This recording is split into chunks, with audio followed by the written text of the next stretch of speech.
Dunyoda uni tanimaydigan inson bo'lmasa kerak. Soddagina, gapirishni deyarli bilmaydigan, ammo millionlab insonlarni kuldirgan o'sha mashhur Mister Bin. Lekin siz uning ortidagi haqiqiy insonni taniysizmi? Aslida, hayotda u butunlay boshqa odam. Bugun biz sizga Rowan Atkinson haqidagi eng hayratlanarli va yashirin faktlarni aytib beramiz. Ko'pchilik uni hayotda ham laqma yoki sodda deb o'ylaydi. Ammo bu katta xato. Rowan Atkinson dunyoning eng nufuzli oliygohlaridan biri, Oksford universitetini elektrotexnika mutaxassisligi bo'yicha tamomlagan.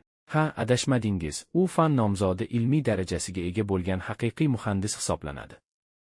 Mister Bin qahramonining videolarda deyarli gapirmasligi sababini bilasizmi? Gap shundagi, Rowan Atkinson yoshligidan duduqlikdan aziyat chekadi.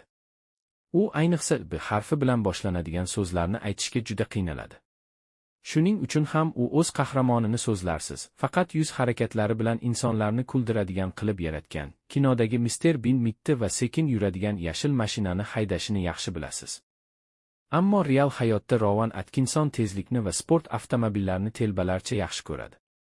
Uning kolleksiyasida dunyodagi eng qimmat superkarlar mavjud. Hatto bir marta u o'zining eng sevimli McLaren F1 superkarida dahshatli avariyaga uchragan va tirik qolgan.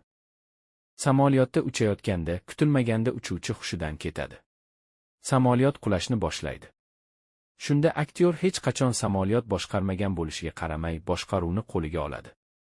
U uchuvchi o'ziga kelguniga qadar samolyotni havoda ushlab turishga muvaffaq bo'ladi va butun oilasini o'limdan qutqarib qoladi. Ko'rib turganingizdek, ekran ortidagi kulgili qiyofa ostida haqiqiy daho, jasur va jiddiy inson yashiringan. Agar sizga mana shunday qiziqarli va noodatiy ma'lumotlar yoqqan bo'lsa, intellektual va kreativ olamga xush kelibsiz.